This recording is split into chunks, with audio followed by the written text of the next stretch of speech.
So Gareth, we have 2 box sets. Red Tornado, Silent Death for the SSU. What can you tell us about them? Well, this is the latest infantry-powered walkers from Schmersh. The Russians have been sorely lacking any sort of armoured infantry units. They've been dealing with men with guns and fighting against obviously much heavier armoured Axis and Allied troops. Yeah. So Schmersh have developed these affectionately known as frogs. Schmersh is the weapons division for the SSU. Yeah. So they're the ones who are tasked with taking the VK and the technology they're finding and putting it onto the battlefield. Okay. So this is their latest. If you're wondering what VK is kind of the tech, the juice that makes everything in dust. Yeah, so effectively. Yeah. Okay, so I want to crack open Red Tornado. As we've come to expect, it's all beautifully packaged. So here's our packaging. As you can see, it's all pre-assembled. And there's the stat card in the box. So let me just open it up. One of the things I really love about Dust's models is not only are they all pre-assembled, they're articulated as well. They are, they actually have moving components and things. They're doing it because they can. It does make you go, aha. The great thing for us, the ones that don't want to model, it's rock and roll play. Well, look at this. That is absolutely stunning. It's articulated. Let's see if we can show that. So it's articulated at that joint. The ammo belt is just superb. And then it has its top hatch in the box, which just clips on like that. And you could have that top hatch just on there, or I'm sure you could model that it's sitting kind of open. Yeah, as you can model it so it's open as well. So you can see the crew inside. That is just, it's just a great piece. Again, it's obviously pre-assembled and pre-base coated. So all you need to do is just take a paintbrush to this, start picking out details, and some of them have already been picked out, and just applying some simple weathering techniques to this, and you're done. Yep.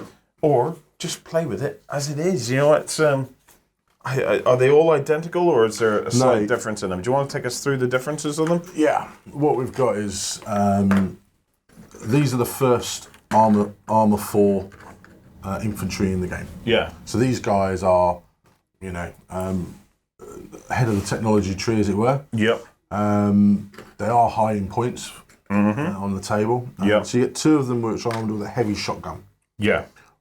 So these guys here. So. And they've also got, you can see modelled on the back, they've got some spare ammunition drums. Yeah. They're clearly set up for the field because they've got camo drapes or a cover, so keep it covered at night.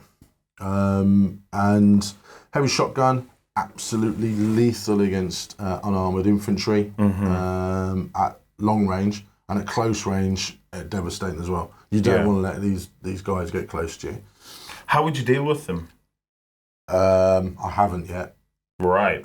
Yeah, I take a lot of infantry in my army, and I haven't quite sussed it yet. Yeah. So I'm going to go back to the drawing board. And aircraft with lasers? Aircraft with lasers is definitely an option I'm looking at, but I'm also looking at guerrillas. And we'll come to them in a future video. Yeah. There's some subtle tactics to play to get these guys into an area where the only thing they can shoot is something you're prepared to lose.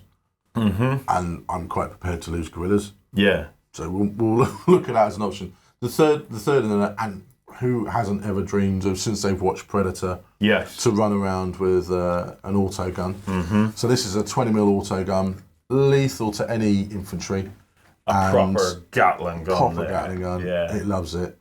And absolutely horrendous against light walkers. Your Heinrichs, your Rattlers for the Axis. You're not going to shoot yourself, but even the very lamps have plastic little plastic inserts into them. It's just... So you ingenious modelers out there, if you want, you can work out how to light it.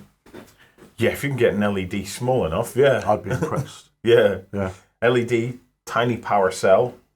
Ouch. I don't know. I'd have to do something special if one of your viewers showed us LEDing it. I think I'd be really impressed. I think that would be prize time if you come up with something like that. So let's just move that to one side because we have the other box. So that's Silent Death. No, that's Red Tornado. Oh, that's Red. Oh, sorry, it is Red Tornado. So we're going to get out Silent Death here. So we'll just slide those across.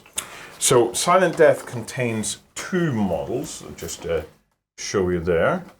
Now this is a similar kind of exosuit, but these guys look like snipers. Yeah, that is effectively their role on the battlefield. Now let's get this open. Oh my goodness, they're beautiful. Yeah. Oh wow. They are stonkingly good. So these guys are, again, they're articulated at the waist, so you can have them posed up and down. Yeah. You've also got, do I want it, wear it with the head down, which then gives you like the spotting array telescopes on it. Yeah, so the actual canopy this time has its scopes and things on it, so that'll just clip on like so. Yep. And there you have it with its scopes on, or again, you can model that if you wanted, just wee drop of glue to model it open. And once again, searchlights on there with a little plastic insert into the searchlight. It just, it's so good. It's so good. It also comes with these 2 little... these are additional pipings that you can use to give sort of further detail to the back of the kit. And you can see, your tire options. You can see where some of the piping the additional piping has been used on the actual stack card, where it's going up to the canopy and whatnot. So if you want to give that a go, it's all in the box to be able to do it. What about in-game? In-game, these have a range of 10, so pretty much most of the battlefields you're going to fight over, they can sit towards the back, relative safety against anything else. They have the special rule sniper and spotter, so they use blanks for hits when the spotter's still alive. Now hang on a second now, that's hit, there's normally only 2 hits on the die, so they're hitting on a 1, 2, 3, 4. Yep. Ooh. So that makes them very, very, very useful. Yeah. They can also start picking up things in your unit as well. So, if they want to take out the MG43, take that out. If they want to take out the guy with a Panzerfaust, they can take those out. They've got a good varied role on the battlefield because they can also take out enemy vehicles. Yeah. So if the enemy vehicles, it's looking like it's badly damaged, heavy guys haven't quite done it, these guys could probably slam in maybe the last 2 shots. Yeah, and take down your big walker. They've got the stopping power for that as well. The only thing they can't really do, they don't have any anti-air, so they're not fast enough to go against aircraft. But in close combat, they can deal with themselves because they've got steel gloves. Basically, they're just going to punch you in the face with a big, hard, heavy hand, and they can do it against vehicles as well.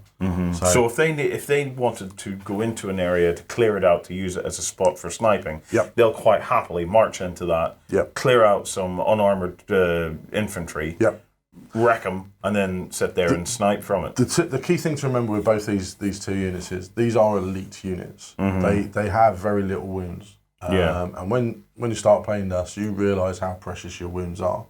So these are, you're either using them on the back of the table as a support function, or they're going to follow up behind your infantry. All right, okay. So you're not going to run these guys around on their own. No. These aren't, the frontline troop. These are, I'm going to go in afterwards, or I'm going to go and back up my standard guys and get in there and hold an objective.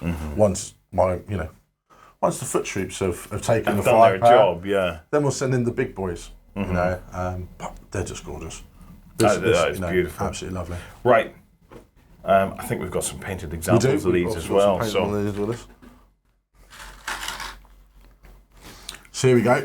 This is the Red Tornado box set, painted up. So let me get these out of the way. We'll just move them to there. Bring these guys in. So this is the... They are stunning. Oh my goodness me. Look at this one here. So I'll just put that back on. All right, I'll put that under the camera there so as you can see. And again, you've got great surfaces on here, so you can use chipping techniques with put your base coat on. You can use the colour that's already there. Yeah. If you want a varying colour, you put a different colour on. Using, you know, salt chips, put those on, and then put the next colour on top of it, and then take them out. You can use the washes and the sprays that are now available. You know, lots of simple techniques to really make these models pop out. Because the detail's there for you to paint. You don't have to search for it. It's there on the models. It's crisp.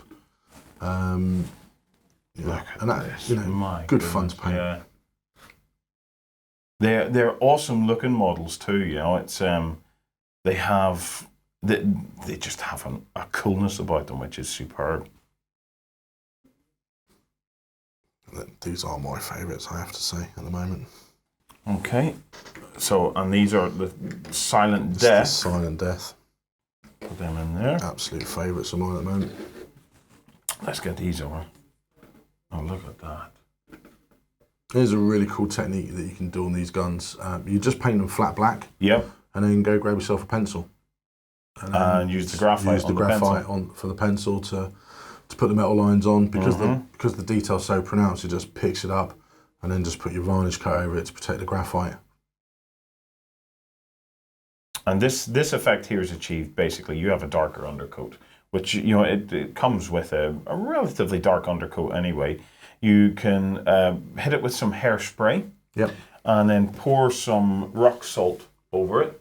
The rock salt will stick to the hairspray. If you want to give it another slight blast of hairspray to keep it on, you can do that. You then airbrush your lighter color over it, and then take a little brush and just brush the salt off, and the salt gives you this kind of crackled kind of effect. And if you brush a little bit harder, because there's hairspray under it, some of the other paint will flake off, maybe a little bit more as well. And then finally, once you put down a layer of varnish, you know, matte varnish or something, that seals it all in really nicely. It's and it gives a very simple weathering gives technique. a wonderful random look to it. So. So guys, there you have it. That is Red Tornado and Silent Death.